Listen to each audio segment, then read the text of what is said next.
छत्तीसगढ़ में लोकसभा चुनाव का शंखनाद आज से शुरू हो चुका है। खास तौर पर बस्तर, जिस सीट को लेकर सबसे ज़्यादा चर्चा पूरे देश भर में होती है, क्योंकि इस सीट पर सबसे ज़्यादा आदिवासी बहुल इलाका है और इस सीट पर सबसे ज़्यादा प्रभावित भी आदिवासी क्षेत्र के लोग हैं। चाहे राज्य की सरकार हो या फिर केंद्र की सरकार की योजनाओं का लाभ उन क्षेत्र के लोगों तक नहीं पहुंच पाती है और ये सबसे बड़ी समस्या है, क्योंकि नक्सलवाद उस क्षेत्र पर सबसे ज़्यादा हावी है। आज पीएम मोदी की सभा बस्तर लोकसभा सीट को लेकर बेहद अहम देखने को मिली, जब पीएम मोदी इस सभा से ये भी कहते हुए नजर आए कि जिनको कोई नहीं पूछता है उन्हें पीएम मोदी पूछते हैं। यानी कि साफ है कि बस्तर पर इस बार नक्सल प्रभावित क्षेत्र में सबसे ज़्यादा बीजेपी की नज़र, और क्योंकि ये सीट कांग्रेस के पास में है, इसलिए इस सीट पर बीजेपी अपनी सत्ता हासिल करने के लिए पुनः मजबूती से कोशिश करती हुई नज़र आ रही है। शायद यही सबसे बड़ी वजह है कि बस्तर लोकसभा सीट, जो 22 लाख मतदाताओं की 8 विधानसभाओं से ये लोकसभा सीट जो है वो घिरी हुई है, और इस पर सबसे महत्वपूर्ण सबकी निगाहें हैं, क्योंकि सत्ता की चाबी कहा जाता है कि छत्तीसगढ़ में अगर विधानसभा चुनाव की बात करें तो बस्तर से होकर गुजरती है, और लोकसभा में भी जो 11 सीटें हैं उनमें बेहद 2 खास अहम सीटें,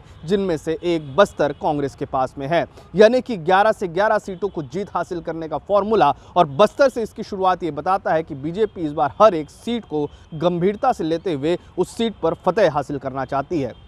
बस्तर में अब तक क्या कुछ हुआ, इसके बारे में भी हम सिलसिलेवार आपको जानकारी देंगे कि आखिरकार किस तरीके से बस्तर लोकसभा सीट महत्वपूर्ण है। लेकिन उससे पहले आप सुनिए और समझिए कि पीएम मोदी आज सभा में जिस तरीके से बस्तर के लोगों से उन्होंने सीधे तौर पर संवाद किया, क्या कुछ उन्होंने कहा और क्या कुछ देश के नाम, हर पल आपके नाम 24/7 और 2047। साथियों, जिसको किसी ने नहीं पूछा उनको मोदी ने पूजा है। इसलिए जनजातियों में भी सबसे पिछड़ी जनजातियों के विकास के लिए पहली बार कोई योजना बनी है। 24,000 करोड़ रुपए की पीएम जनमन योजना से छत्तीसगढ़ के अनेक जनजातियों का जीवन आसान होने वाला है। हर आदिवासी परिवार का जीवन बेहतर बनाना, ये मोदी की गारंटी है। भाइयों और बहनों, मोदी आराम करने के लिए नहीं, काम करने के लिए पैदा हुआ है। मेरा लक्ष्य देश को विकसित बनाना है। मेरा लक्ष्य हर परिवार को समृद्ध बनाना है। मोदी को तो आपने सुन लिया। अब आपको बताते हैं कि आखिरकार बस्तर लोकसभा सीट बेहद अहम क्यों है, क्योंकि बस्तर 22 लाख की आबादी वाली इस सीट पर 8 विधानसभा पर सबकी निगाहें टिकी हुई है। छत्तीसगढ़ की 2 लोकसभा सीटें, जिसमें से एक बस्तर आती है और एक जांजगीर चांपा की सीट आती है, जिस पर कांग्रेस का कब्जा हुआ है। ये कब्जा तब हुआ था जब भाजपा की 2014 और 2014 के बाद की जो तमाम चुनाव हुए थे, उस दौरान में भी बीजेपी की लहर के बाद, पीएम मोदी के लहर के बाद, 2018 के चुनाव के बाद भी बस्तर में जो लोकसभा चुनाव में जो कब्जा है वो कांग्रेस का रहा, और इसलिए भी ये बेहद खास हो जाती है, क्योंकि लहर होने के बावजूद इस सीट पर आखिरकार कांग्रेस कैसे जीत पाई। कई बड़े ऐसे दावेदार थे जिनको बीजेपी ने लगातार शिकस्त दी थी, लेकिन बस्तर में कांग्रेस अपनी मजबूत पकड़ बना रखी है। हम इससे पहले आपको बताते हैं कि 1952 में ये सीट लोकसभा चुनाव को लेकर अस्तित्व में आया था, जिसके बाद लगातार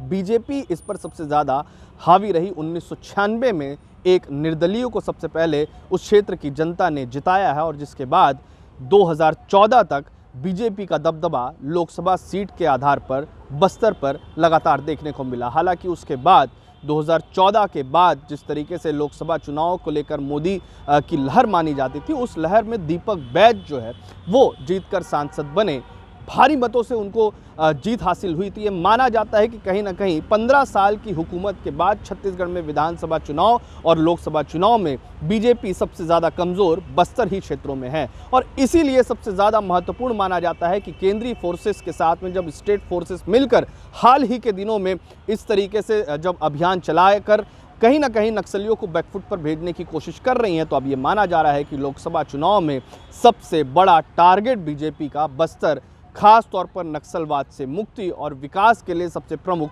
मुद्दा बना हुआ है। दूसरी तरफ हम देखें तो बस्तर में न केवल महेश कश्यप को यहाँ पर बीजेपी ने मैदान में उतारा है, बल्कि कांग्रेस के अजय जो विधायक रहे हैं कवासी लखमा, उनके खिलाफ इस बार लोकसभा चुनाव पर मैदान में उतरे हैं। खास तौर पर क्योंकि महेश कश्यप जो है कश्यप परिवार से आते हैं। बलीराम कश्यप एक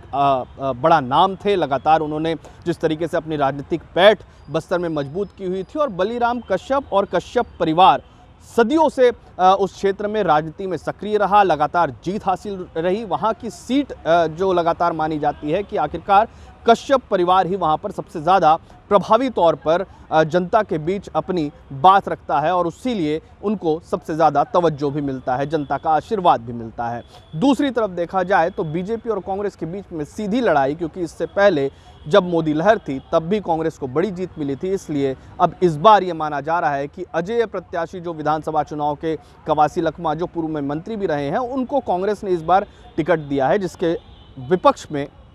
बीजेपी ने महेश कश्यप को मैदान में उतारा है। बीजेपी आज पीएम मोदी की सभा, और इससे साफ जाहिर होता है कि लगातार वहां पर धर्मांतरण जैसे मुद्दे, इसके अलावा राम मंदिर का मुद्दा भी छत्तीसगढ़ में उस क्षेत्र में गर्माता रहा। इसका अलावा नक्सलवाद को लेकर, पीछे ढकेलने को लेकर बड़ी कार्रवाई जिस तरीके से अभी लगातार चलाई जा रही है, इससे सीधा साफ है कि केंद्र का नज़रिया और जनता के बीच उनकी मौजूदगी, कि बीजेपी अपने मंसूबे को किस तरीके से जनता तक पहुंचा रही है और जनता उन्हें किस तरीके से ले रही है, ये तमाम बातें जो है वो इस लोकसभा चुनाव में मायने रखती हैं। इसके अलावा विकास की जो अलग अलग योजनाएं हैं उनका लाभ, क्योंकि जिस बीहड़ अंचलों तक जहां पर फोर्सेस नहीं पहुंच पाती थी, अब उन क्षेत्र के हिड़मा जैसे नक्सल जो बड़े नक्सल लीडर हैं, उनके क्षेत्र के ग्रामीणों को विधानसभा राजधानी रायपुर में बुलवाकर न केवल गृह मंत्री, मुख्यमंत्री उनसे मुलाकात करते हैं, बल्कि उनके लिए एक विशेष योजना भी चलाते हैं, जिसके तहत न उनको केवल दैनिक दिनचर्या की सामग्रियां दी जाती है, बल्कि उनको हाईटेक बनाने के लिए मोबाइल, टीवी जैसे संयंत्रों से भी जोड़ा जाता है। यहाँ तक कि बिजली के साथ में उस क्षेत्र पर विकास के लिए और हाईटेक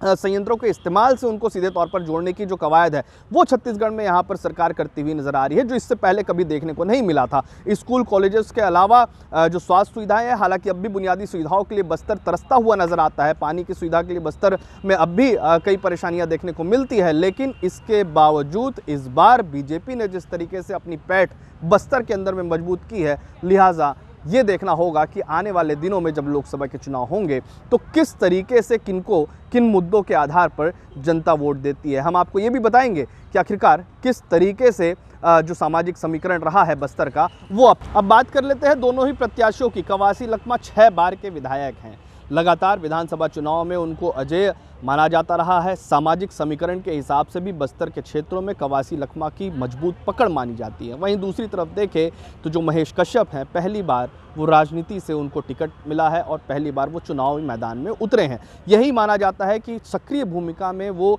जिस तरीके से बजरंग दल और आरएसएस के सदस्य के रूप में लगातार उस क्षेत्र में सक्रिय थे, खासतौर पर जिस तरीके से हाल ही के दिनों में पिछले 5 साल की कांग्रेस की सरकार में लगातार ये आरोप लगते रहे कि धर्मांतरण का मुद्दा सबसे ज़्यादा बस्तर क्षेत्र में है, और वहाँ पर कई ऐसी गतिविधियाँ भी देखने को मिली कि ग्रामीणों के बीच दो समुदायों के बीच में बड़ी झड़प भी देखने को मिली थी। इस तरीके के जो लगातार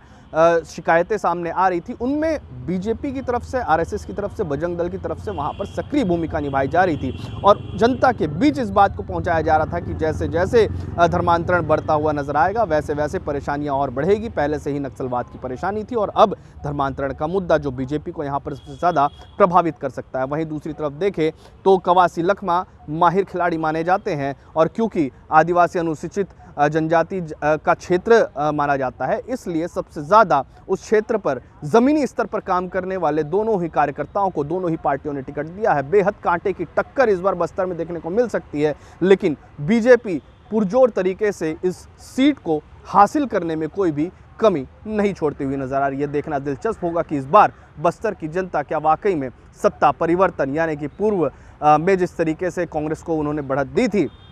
क्या इस बार कोई बदलाव और बड़े बदलाव के रूप में बस्तर में सियासी हलचल देखने को मिल सकती है। छत्तीसगढ़ से TV9 के लिए अमित मिश्रा।